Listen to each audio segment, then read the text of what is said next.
right, we've got about 50 people here. That's wonderful and a beautiful afternoon. So we're going to jump in. We have some guests. Jessica Anderson is going to speak to us. She's on our slate in Virginia.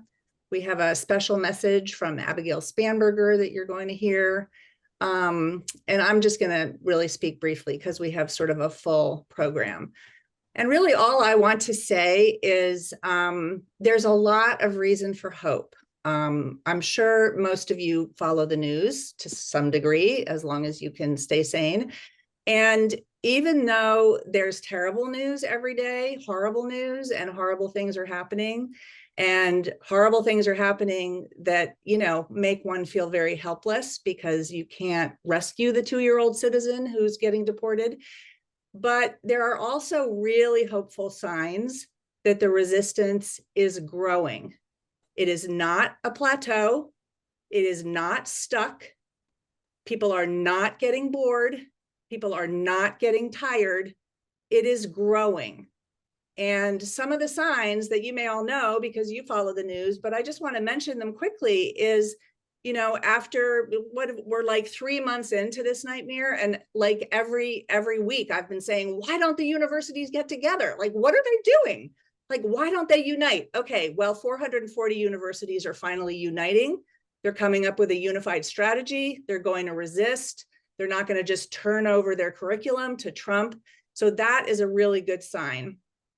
There have been more than 108 legal rulings against Trump that have at least paused many of his executive orders. That is hopeful.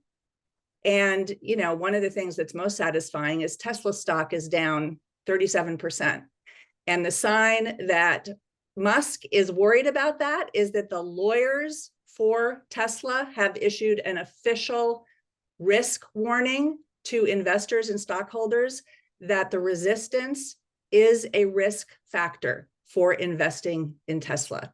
So, woohoo, like they're noticing, and it's only going to get stronger. I mean, I really believe that, and you are all a testament to that. So I'm hopeful. We just got to keep going.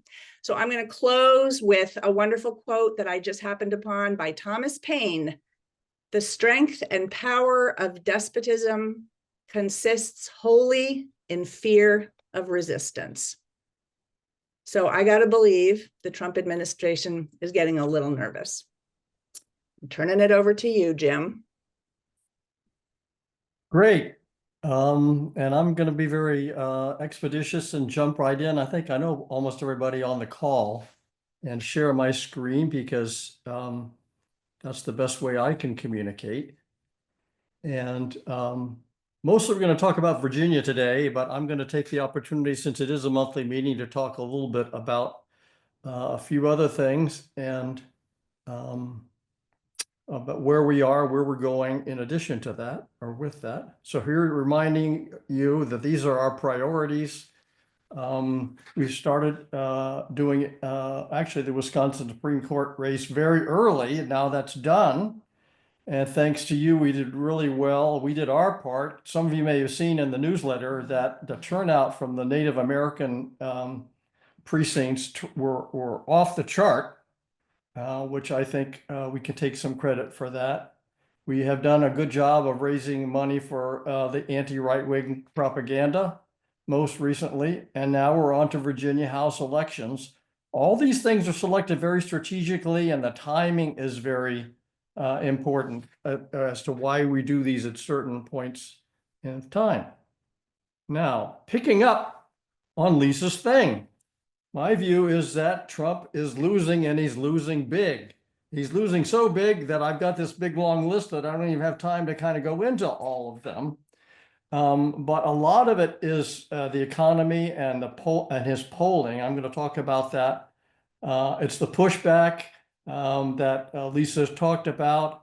Doge is not done well. We're winning elections, and actually, some Republicans, they read the polls. They are starting to waver, and some of them are even starting to speak out. And that's why we need to drive home even more what our comparative advantage at the moment. So There now were 4 big polls that came out in the last few days, all of which showed Trump really way underwater. I picked one that's probably the most favorable to us, but they're not all that different.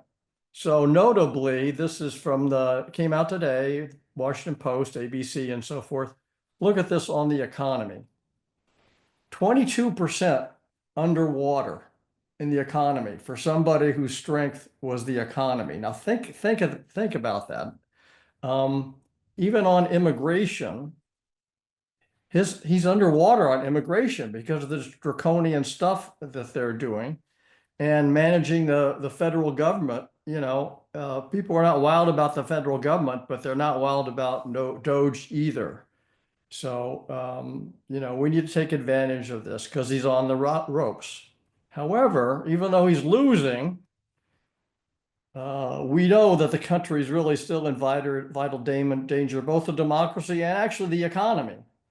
And so they persist with all these attacks and to some extent distractions, arresting judges, going after Wikipedia. People see that. And of course, Act Blue. I do want to say to people that are concerned about Act Blue, we did see that one a thing from Trump about Justice Department investigating them. I've not seen anything since then. And at that time, the Act Blue folks issued a statement saying they thought they were in good shape in terms of what they might be accused of. So we're sticking with Act Blue for now, and it's working, every day. And so if something happens, we will adjust. So what does that mean? It means we keep our foot on the accelerator to the floor. He's on the ropes. Now's the time to do our best to keep pushing at him and all these things. So that means fundraising and what we're doing now. It means everything else that you're doing. Any protesting, calling, whatever you're doing, keep doing more of it. So now, related to that, we're going to shift to our slate for the House of Delegates in Virginia. I would say this is our highest specialty of anything that we do. This is now our 5th cycle supporting House of Delegate candidates in Virginia. And I think we do know what we're doing. We look at the data. These 8 great candidates we would call sweet spot candidates. 7 of them are in districts that actually Harris won, and one very in a district that was very close 2 years ago. These are all, we think we're good at this. We look at all the data, qualitative and quantitative, talk to key informants. We talk to every one of these candidates, every one of their campaign managers also this year. And, we think they're great to do the job. Kim Adams has been Kim Adams has been on our meetings a couple of times in the past. She's a great candidate. Jessica Anderson, we're going to hear from in a few minutes. I will say that 3 of these candidates have what I would call nominal primaries. Ordinarily, we try to stay away from primaries, but when we think there's a standout candidate that will do the best job for us and will win in all likelihood anyway, we think the advantage of providing money right now, this is the most important time to provide money to these candidates. And so we've made the decision to go ahead and support them in the slate. So, okay, why Virginia House of Delegates and why now? I hope many of you know that we really believe legislatures are vitally important. They don't get enough attention, especially early on, so that's why we're doing it. But also, we have a majority of 51 in the House of Delegates at the moment. We want to get a more solid majority. And also with the blue governor, presumably, we'll have a trifecta, and we can get a lot of good things done, including the 3 constitutional amendments that were passed in the last session. The way Virginia works, they have to be passed twice. That will really get Virginia to be a very pro-democracy state for good and all, if all that can come to fruition. Of course, early money is essential. I have a slide on that in just a minute. And then you know, we have these governor's races and these two other statewide races. We don't think we need to raise money for them. We think directly. Abigail Spanberger is a wonderful candidate. She's already gotten record money. And so we actually think in terms of helping her, and by the same token, the other two statewide Democratic candidates who have not been determined yet, but they will, that's a major benefit because these candidates have roots in their communities. They'll turn out people that wouldn't otherwise vote, and in all likelihood, they'll vote Democratic. So this may be the most important thing for many of us, which is that, you know, Trump's on the ropes and we want to send an anti-MAGA message across the country. We want Republicans to hear that. Why is early money so important? Well, you know, you could think it's a long way till November, but in fact, they need to be building their teams, their staffing. The staff people need to get up to speed, like their field organizing person needs to cultivate relationships in the community and so forth. That's really a key right now. It doesn't want to wait till the primary in sort of latish June. It gives them confidence that they're going to get money and they can plan for success, if you will. They need to get out in front of messaging with their messaging. It's real important because a lot of times the Republicans do these attack ads and they need to be immunized a bit with that by getting out with their messaging and so forth. It's a fact of life that when people raise money, donors think, oh, they must be good candidates. So money begets money. So it's another reason your money is seed money. It's going to raise more money. And then lastly, is that it allows candidates to do what they should be doing. Campaigning, going to events, knocking on doors, not spending their time on the phone, which they hate to do anyway, calling people for money. So our goal was $200,000 overall for these 8 candidates. We have a fundraiser on May 22nd.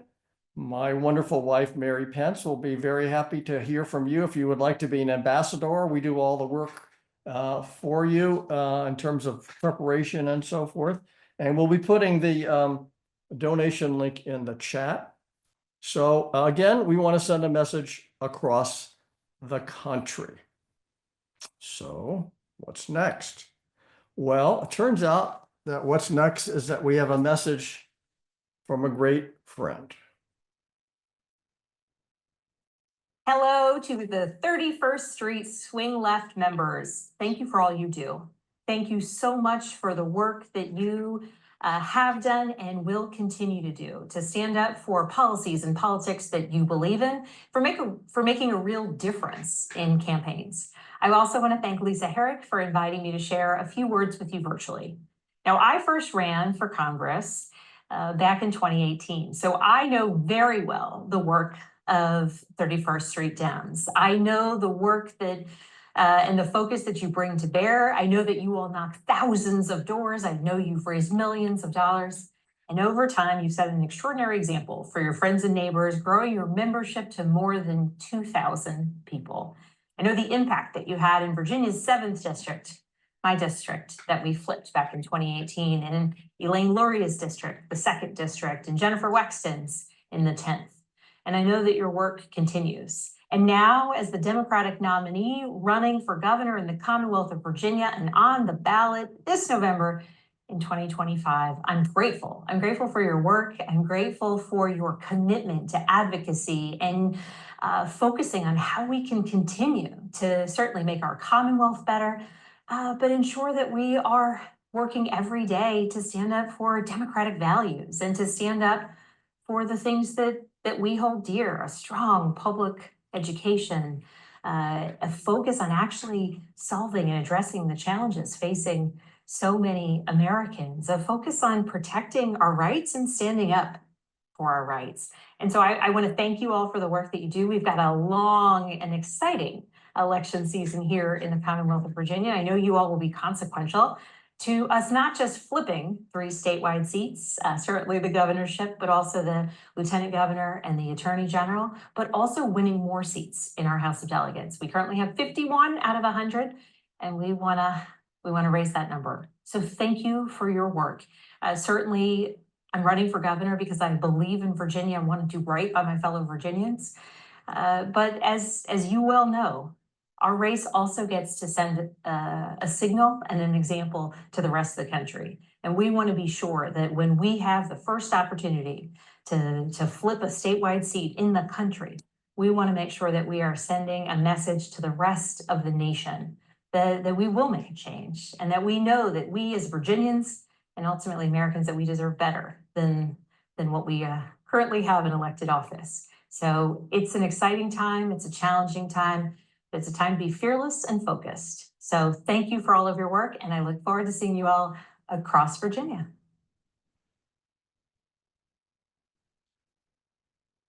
So fearless and focused. And now we'll turn it over to Jessica Anderson. Over to you, Jessica. Thank you. Hi, everybody. So I am Jessica Anderson, and little background about me. Lived in Virginia, born and raised all my life. Grew up in Newport News, and then migrated over to Williamsburg, James City County, and New Kent. I've actually lived in all three parts of my district here in the 71st. Not sure how many of you are familiar with me, but obviously I ran back in 2023 against the Republican caucus chair, Delegate Batten. Very grateful for 31st Swing Left to be a part of that campaign early on. I had a great conversation with Jim back then to really talk to him about how competitive this seat was, even in 2023. But basically, I came to be in front of you today because I did not grow up very political. We did not talk politics, religion, and money in my household. Very commonplace. I know a lot of people I've talked to over the years have had similar experiences. And I got married very young, age 20, into a very conservative Christian household, in fact. Started my family at age 22 and raised my three daughters initially in New Kent County. And in 2014, went through a pretty difficult divorce and found myself newly singled with three young children, ages 10 to 2, and navigating social safety nets for the first time in my life, returning to the workforce, really getting a personal experience and not just living paycheck to paycheck, but behind the eight ball. And got back to working in the local dental practice in my area. I'd worked for a family-owned practice for a number of years prior when I was previously married. Got back into that practice, and after a year, I got a great pay raise, $5,000. Like, make things better. Almost instantly, I lost $7,000 a year in EBT, namely food stamps, and found myself at a deficit. So, very, very eye-opening for me to kind of see how the system was not set up to benefit everyday people that are just trying to get a leg up and make their lives a little better, and not being able to better their situation moving forward. Fast forward, I'm an avid runner, actual runner, not running for office, and met and married my now husband in the running community. And about a year after we got married, I had the opportunity to work at my youngest two daughters' elementary school, right in the heart of city of Williamsburg, Matthew Whaley Elementary. And I've been there 7 years this year, and the front office in the reception field. And it was another opportunity for me to kind of see behind the curtain, really get a understanding of how underfunded and underappreciated our educators and staff were, the disparities that were existing in our community, particularly the city of Williamsburg, which by many metrics, people look from the outside in and think we're very wealthy and well-to-do.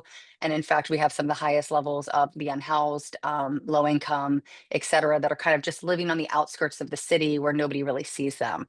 And I really learned that firsthand from getting to be a part of their everyday lives, getting to know their families very personally, working in that school. So again, kind of another moment in my life that was kind of changing and directing me on my politics and my values and kind of who I wanted to be. Enter COVID, which I think was something that everyone in the chat recognizes was incredibly a partisan time. It was a time where I think a lot of people got radicalized, unfortunately, online.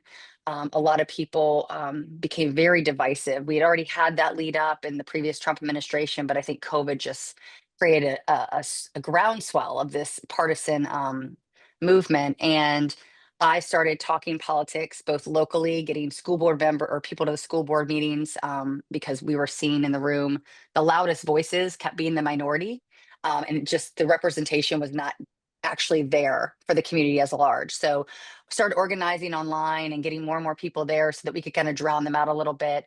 Started getting more engaged with my local Historic Triangle Dems, which is such a great committee here in my district.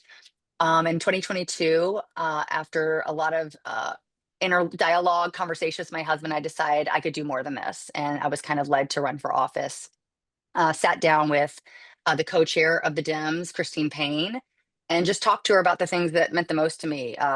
Funding and shoring up our K through 12, expanding early childhood education, making sure that everyone has adequate access and affordability to healthcare and healthcare facilities. Obviously, protecting reproductive freedom, because at that point, Roe v. Wade was kind of top tier conversation happening. Safer communities in regards to common sense gun reform, like all of these things were incredibly important to me, especially in the school side. All of those things intersected. I mean, I was doing, intruder drills twice a year, and seeing all of these things that really made a difference in strengthening our communities as a whole. And she said, sounds like you should be running for state office. And so needless to say, shortly after that conversation, in September of 2022, I did all the paperwork online. 2023, I got my signatures, hit the ground running. We did an incredible grassroots movement. Obviously, I wasn't considered a tier 1 race back then. VPAP had us listed as a 56 lean Republican percentage point district. And so obviously with a incumbent who was also Republican leadership, it didn't seem likely for someone who really had no name recognition outside of my personal relationships to do well. I knew better and knocked more than 6,300 doors. Pretty much attended every event locally that was humanly possible, as well as hosting countless events myself. We did an incredible in-house mailer, program that we sent out 11 mailers that really focused on the issues and focused on my opponent's voting record, which was abysmal and very easy to run on. And the reality was people knew me in this community with so many different hats. I was working at the front school. Everyone knew me as Coach Anderson coaching the run club. I was the mom of the cross country girl or the mom of the, swim team. I'm the board secretary of the Colonial Road Runners. I worked in a dental practice locally for 10 years that almost everybody in the community seemed to be a patient of. So I had all these different places that people knew me as me. And despite their party affiliation, they trusted me and they saw me as their candidate. My top phrase last cycle was, I may not be your party, but I might be your person. It's also the reason why I chose purple. I found it gave me a way into the doors and a lot of these door knocks that I did. It catches them off guard that I'm not sticking a red or a blue pamphlet in their hand. I'm sticking something that's purple in it, and it makes them go, okay, let's have a talk. Where do you stand? What's the issues? So I'm incredibly proud of the work we did. We did it on a very shoestring budget and a small skeleton crew of campaign staff. But we managed to miss it only by 667 votes, took a 6.7 lean Republican to just under 2% of points at 1.87. And really kind of put my opponent put her feet to the fire. And she has really tried to change her tune over the last 2 years, especially, we've noticed. I'm excited about this year. This year we are a tier 1 race. We are very much recognized by the caucus. We have an entire campaign team and infrastructure already in place, campaign manager, finance director, a consultant firm on staff, as well as digital. So it's very different and I'm kind of adjusting, but the one thing I know that holds true is I intend to knock 10,000 doors this time. That was my goal last time. I plan to meet that goal this time. I plan to continue, using my money effectively where it is reaching voters. I think while, it's worth noting, we spent just south of $300,000, and yet we had the 4th highest turnout in the state of the 100 delegate races. We missed 3rd by less than 10 votes. There is a momentum here. We netted 900 new Democrats in New Kent County alone in 2024. James City County, every precinct went to Harris. And as a whole for the district, we won that seat with Harris by more than 2,400 votes, which easily makes up my 667 from 2023.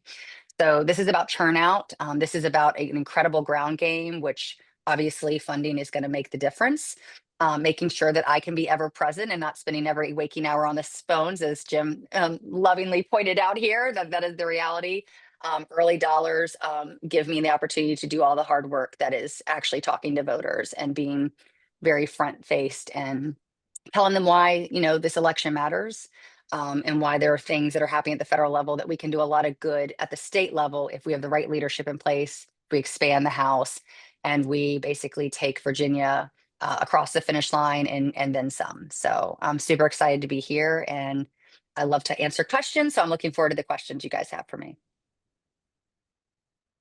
I think we're going to do questions just right after Dan Helmer, who's just joined us. Dan is a delegate already. He's been working hard in Virginia for the 27th district.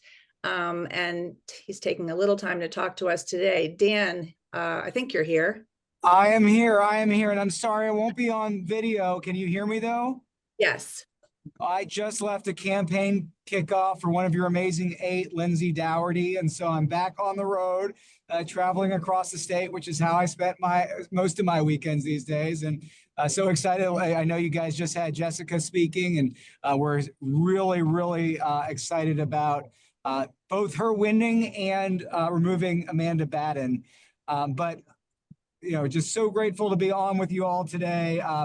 I am a product of all the great work that 31st Street Swing Left does. In 2019, I unseated a 17-year Republican incumbent delegate, Tim Hugo, who had helped shut down a session of the General Assembly meant to combat gun violence in the wake of the Virginia Beach massacre. And it would not have been possible without all of you here. My own background, I am an Iraq and Afghanistan veteran. I was stationed in Virginia with my wife, who's a public school educator, she's a teacher, now as an administrator, and our 2 kids, and just saw what was going on in our community, saw what was happening in the wake of the first Trump administration, knew it was wrong, and was just, very grateful to have all of your help. So much so with all the door knocking that you guys did, that the #1 issue by the end of our campaign wasn't gun violence, it wasn't abortion rights, it was please don't knock on my door again. And that is what it takes to win. And, it is folks like Jessica now that are doing all of that great work. I am the campaigns chair for the House Democratic Caucus.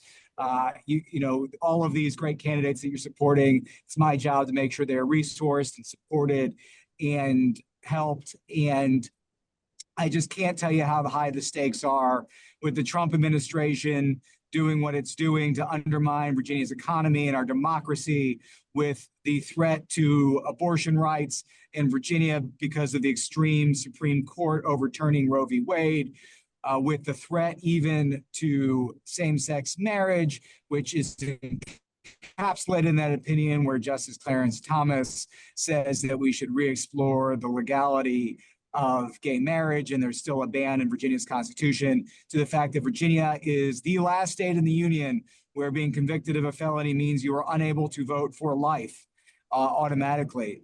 We have tremendous work to do. Those are all things that we have passed in Virginia, but because of our rules and the necessity of making sure constitutions are hard to change, we have to have an intervening election and pass them again. And that's why we need to get Jessica elected, why we need to get Lindsay elected, why we need to get our 4 vulnerable incumbents reelected. And it's just incredibly important for giving hope to the 49 states that aren't Virginia by showing what we can do here in the wake of the Trump-Musk attack on our democracy, and at the same time for 8 million Virginians to see their rights protected, to see their economy protected, to see that we know that the people who work for the federal government, either as federal employees or contractors, are people who've meaningfully committed their life to public service, and we want to support them. And so really grateful to be on here, really thankful for all of the work that all of you are doing. And people ask me often, what can we do? I know this is a group that knows that, but we have a surfeit of riches in Virginia, which is we have the deepest bench we have ever had. We are competing in 13 possible pickup districts. I know you guys are supporting 8 of those. Our budget is $40 million because we expect that Elon Musk is going to come in here in a big way, as he did in Wisconsin, as he did in the presidential race. And we need to introduce all of these amazing people like Jessica to voters to make sure that they understand both the stakes nationally and at the state level, but also the really unique ways in which these great people from their communities would represent them, defend their freedoms, and make sure that they can afford to live in the Commonwealth. So, we need all the help with donations, with door knocking, and with whatever else you are willing to commit your time to. And frankly, by being on this call, you are already engaged. We need you to get your friends engaged because we've got a lot of races to win. So if you haven't given please do. If you haven't door knocked, please do. If you've already given, I'd ask you to consider a little bit more, because these are dire times for our country. And I don't know about you, but as the son of an immigrant, as the grandson of Holocaust survivors who came here as refugees, I don't have another country, and I got to make sure we fix this one. So we need your help in that project. Thank you so much, Dan. Thank you for joining us. We know that you're busy, and we're very glad that you're busy. And good luck in everything that you're doing. And thank you. Thank you so much, Lisa. And if you need me to stay, I'm happy to stay on because I'm stuck in the car. But if you don't need me, I'm also happy to drop whatever is the run a show I can't see today. Okay, well, we're going to go to questions and answers in just a minute. I'm first going to ask Mary Pence, our guru of fundraising, to speak. And then we're going to open it to questions. So if you can stay for a bit, that would be wonderful. I am happy to stay with you, and always happy to let the fundraising person talk before I answer questions. Thanks. Mary? Hello, my name's Mary Pence, and I just want to say I'm really privileged to be here in this community of amazing people who are just going to make sure they're doing what they can to make a difference in this perilous time. There is an event that happened on Friday that has really captured my attention. And that was the arrest by the FBI in Milwaukee of Judge Hannah Dugan. And there are still a lot of questions about the facts of the situation, but the questions come to my mind are, why was she arrested? And why was she arrested in the courthouse? And why her at all? And it seems clear to me that the reason was to send a message that the judiciary can't be trusted, that the administration's immigration policy supersedes anything else. And that makes me want to send a message right back. And that message is that these elections in Virginia for the House of Delegate candidates, and particularly our 8, I called them our 8, there are 8 people, to send them as much early money as we can, and of course we'll get to the canvassing later on, so that we take several of these states and send a message that's read all across the country that the high-handed, undemocratic attack on an independent branch of government by this administration are not approved of by the American people. So my request of you is that you join my husband and me in making whatever contribution rises to a significant level. And you say to me, well, what is a significant level? And all I can say to you is, you know it when you see it. If it's a contribution that's really easy for you to make, probably not significant. If it's causing you a little bit of pain, or maybe even a moderate amount of pain, maybe getting a little closer to significant. So please join Dan and me in sending a message that is stronger than the message that was sent last Friday in such a despicable way. Thank you so much. Thanks so much, Mary, for that very inspiring ask. And I just wanted to say hello to our 2 guests today, Dan and Jess. I'm Aaron Hamburger. I do membership here at 31st Street Swing Left. And I also am the question fielder for our Q&A sessions. And Dan, I just wanted to give you a shout out. I canvassed for you in one of your earlier races, and it's so exciting to see the progress that you are making in the party, which is great. So my first question is for Jess. And it is, what are you hearing as you talk to voters at the doors? Yeah, so I've done, well, just north of like 250 doors so far. It's still early, but really, I think there's a lot of concerns around what's happening, obviously, at the federal level. And so I'm having some very legitimate conversations with, what can we do at the state level to kind of curb some of the pain that I think we're going to be experiencing based on their decisions. We're one of the highest housers and, supporters of the federal workforce as well as government contractors. That's a real fear. That level of unemployment spiking in Virginia, we've already seen those numbers start to creep up.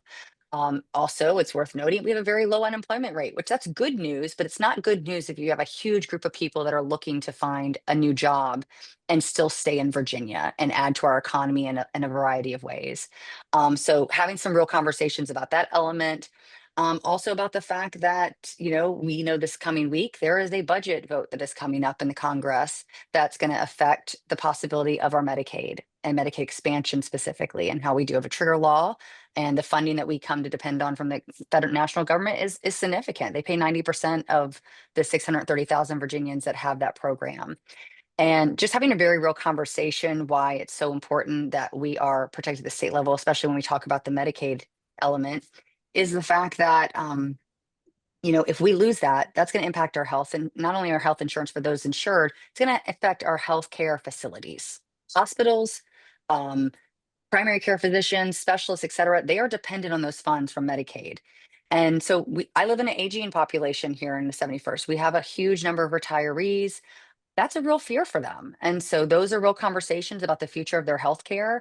I think K through 12 is a huge conversation I'm hearing, not only from the families that live here, but also the people that are paying tax dollars locally, and being asked to, possibly pay even more locally to secure to fund our public schools.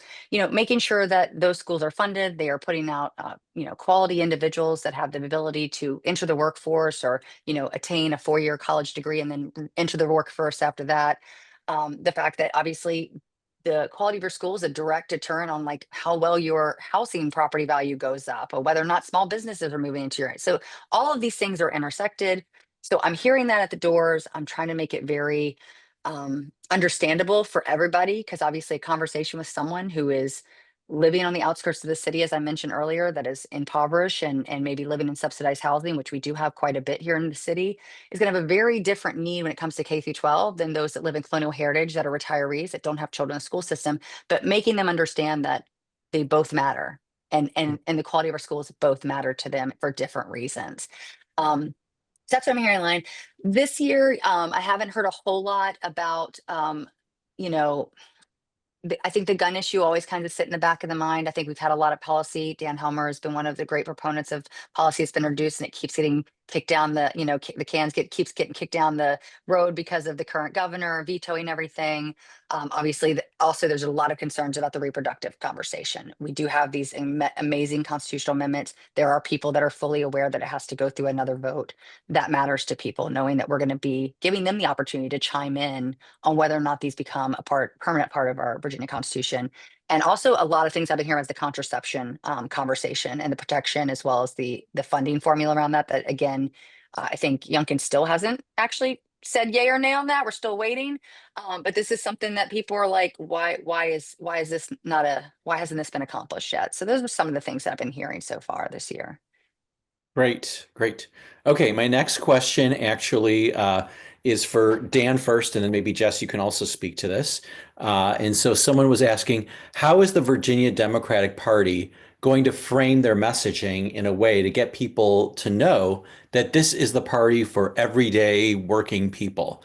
And how will new messaging vehicles be used to get that message across? It feels like the Dems are sort of cast as this party of the elites. So how do we deal with that? Dan, do you want to start, and then maybe Jess? Yeah, I could go ahead and start. I think the first thing is just the recognition is that the Democratic brand is bad right now, and we need to fix that nationally. We need to fix it in Virginia. The great thing about being the campaigns chair for the House Democratic Caucus, running candidates across districts with 80,000 or so people on them, is that what really matters is that we recruit and run candidates who come from their communities, look like their communities, know their communities, and share the struggles and triumphs of their communities.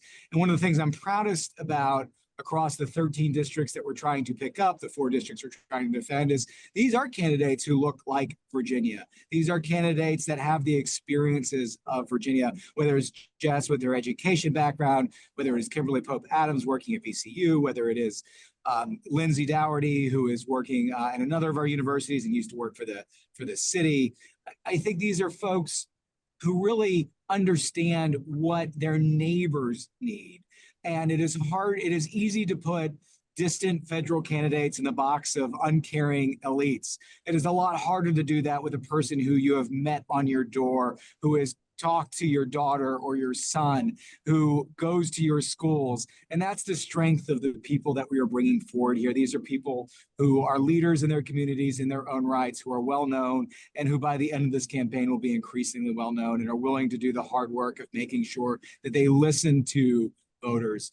Overall, the things that matter, we are hearing very much like Jessica described on the doors. What we are hearing is people deeply concerned about whether or not they're going to be able to make ends meet as Trump launches his attacks on the economy, accompanied by Vice President Musk, who none of us elected, but who seems to be functioning in that role.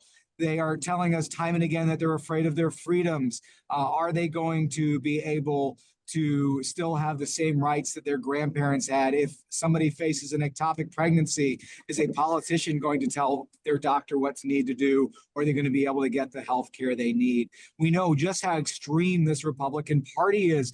Governor Youngkin vetoed bills protecting access to contraception. We're not even talking about abortion. We're talking about contraceptive rights on the line here in Virginia.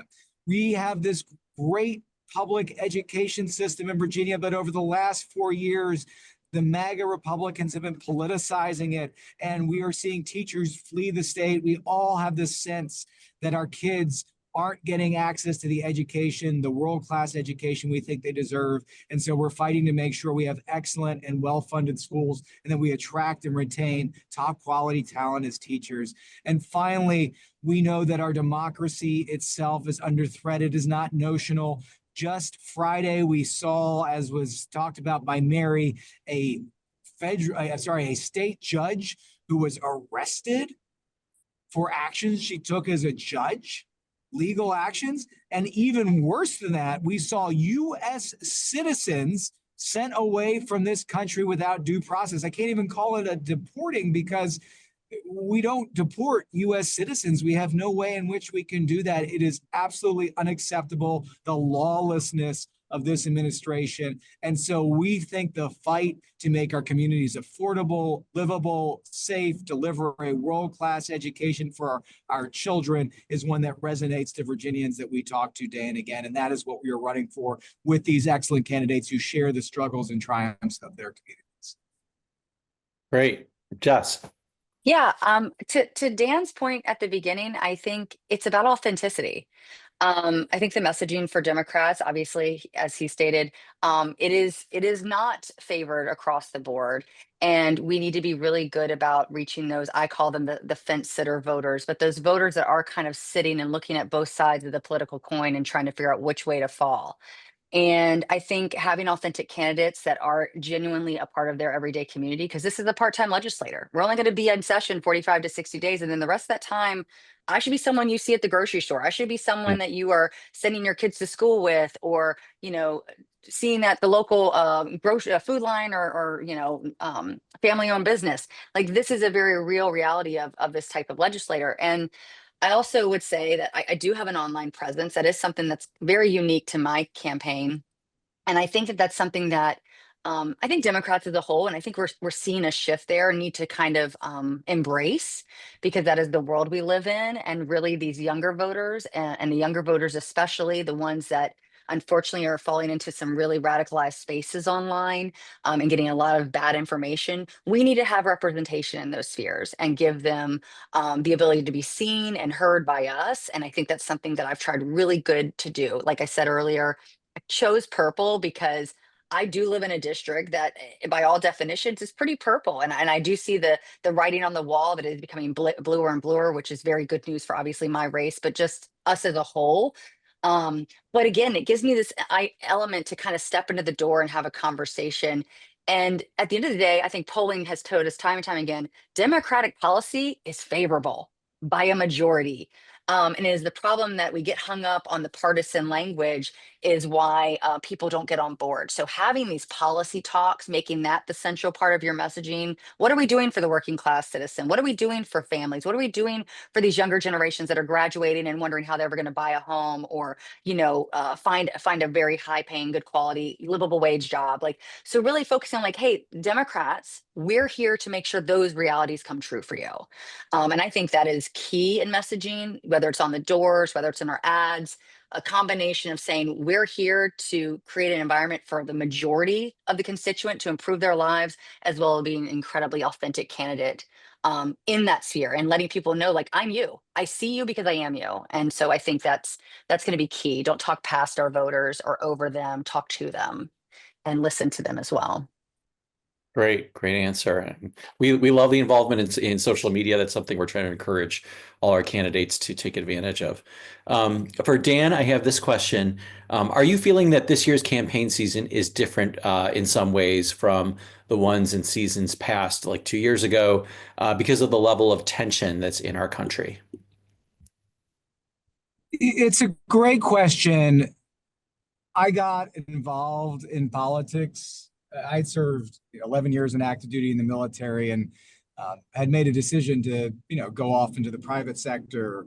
And I felt that the threat that Trump presented to our democracy was such that I left my job and got involved.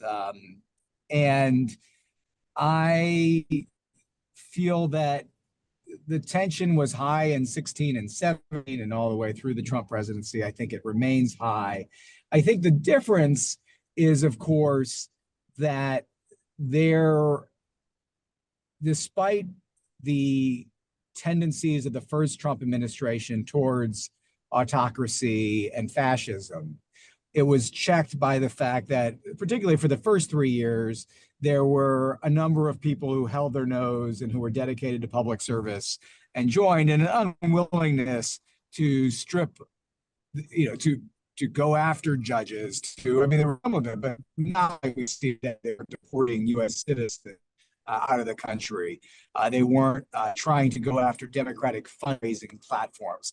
This is a new level that we have seen in places like Russia and Turkey, where the model exists for how do you take acts of voting and allow them to continue, but cease living in democracy. And so I think that, real threat of the real threat to free and fair elections is one that we are very mindful of and is unique to this cycle. And I think Virginia, we don't need to just win Virginia. We need to win big because we need to send a message.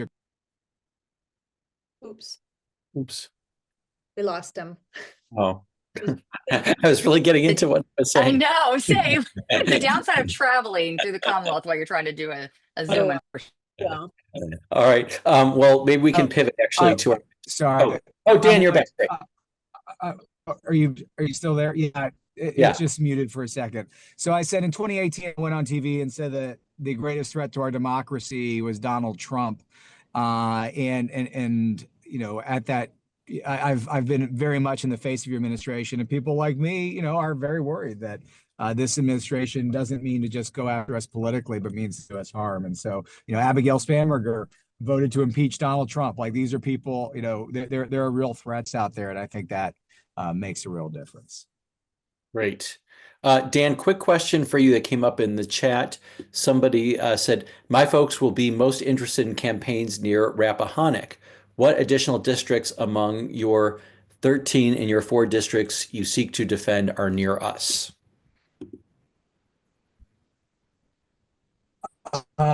So if you send me an email to Dan, just sorry, because it's a little harder when I'm driving, I gotta think about what are the best districts for that. If you can send a note to Dan@danhelmer.com, with that question, I will give you all of the closest districts. I don't want to miss somebody by answering that hastily. But we've got districts across the entirety of the state. They tend to be, we kind of won the suburbs in 2023. That was the first time in 60 years that the party not in the governor's mansion had flipped a chamber of the General Assembly.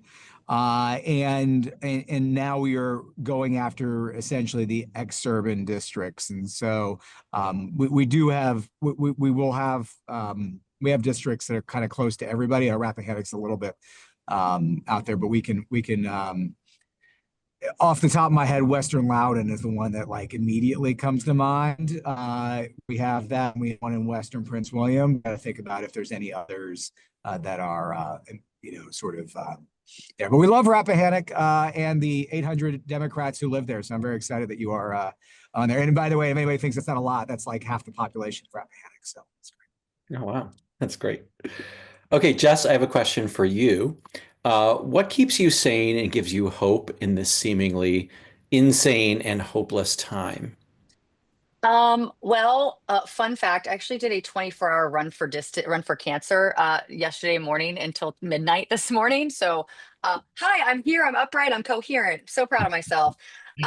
We finished 50 miles at midnight. I got home, got a little sleep, but running is definitely kind of my go-to for my own personal like self-care and mental health. It's great by myself if I really need to just decompress. I also have some incredible friends in the running community that have been my longstanding friends since 2012 when I joined the local running community. But honestly, these kind of groups, the conversations I have, they give me hope. I had a fundraiser actually at 1 p.m. today before I met with y'all in New Kent County, which is again that district that has been historically red. It has never been represented by Democrats. So I'm looking forward to flipping that and changing that for them. But kind of going in there and being in spaces where I'm having conversations where people are excited. People are telling me, I haven't been active in politics and now I need to be. We had our Hands Off rally, and here in Williamsburg, I've been to many a rally in Williamsburg. I've never seen numbers surpass more than 200, at most 400. We had 1,500 plus people there on that courthouse lawn. I got to speak. It was the biggest group I've ever spoken to, hands down.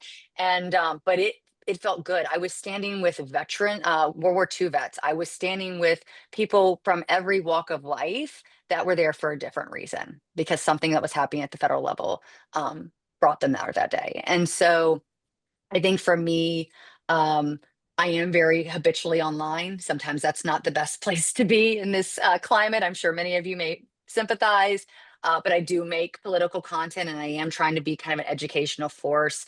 And so knowing that I have the ability to have a little bit more reach beyond the 71st to let people know, hey, there's people like me across the Commonwealth, across the nation that are looking to step up and serve. There are people that are fighting for you, even if you don't see them or hear from them. And I think that, as terrifying as the Trump administration is, it's giving us momentum to really, I think, create a movement that we haven't seen in a really long time. I mean, even far surpassing 2017, quite honestly. So I'm excited, and that gives me all the hope I need to keep pushing forward until November 4th this year. Great. And I love what you said about surpassing 2017, because I really believe there is this false media narrative like, oh, where is the resistance? And like the Democrats are just lying down and not doing anything. And, the resistance grassroots folks aren't doing anything. And that is not the reality that I think we're seeing and experiencing. And I'm hoping that that's starting to take hold and people are starting to take notice of that. So, I mean, right now there's hundreds of people sitting on the stairs of the congressional body with Senator Booker and Minority Leader Hakeem Jeffries, hopefully going to pull off what they pulled off in 2017 to save the ACA. I'm hoping they can do same thing with this budget, because people need to hear from the people and realize that these decisions are going to have like catastrophic impacts if this budget comes through. So, yeah. That's really good to hear. And by the way, just on this one call, we have raised over $9,000 for the cause, and we're going to be raising a lot more. So this is a great head start as we head to our Virginia fundraiser, which is going to be in May. Lisa, we are getting ready for the wrap up of our formal meeting. So I just want to thank our guests, Jess and Dan, for being with us. What we like to do is like hang around for another 15 minutes for people to ask more questions about anything that's on their mind. You're welcome to stay if you want to, or if you need to, go off, we totally understand. But Lisa, I'm going to hand the mic over to you. Thanks, Aaron. Those were some great questions and wonderful answers. And we even have some sound bites from you. I love it. I see you because I am you. I like that. It's great. Yeah, so thank you all for coming to this. As Aaron said, a few of us will stick around for a little while if you want to chat or ask more questions. We really thank Dan Helmer, Jessica Anderson for your time. We know how busy you are and how probably exhausted you are. So we're very grateful that you came by. And of course, you're welcome to stay, but we also thank you if you need to leave. So thanks to everybody else. And if you hop off, we'll see you, I hope, again in May. We have a monthly meeting in May, and then we'll have our Virginia fundraiser in May. So 2 events in May coming up.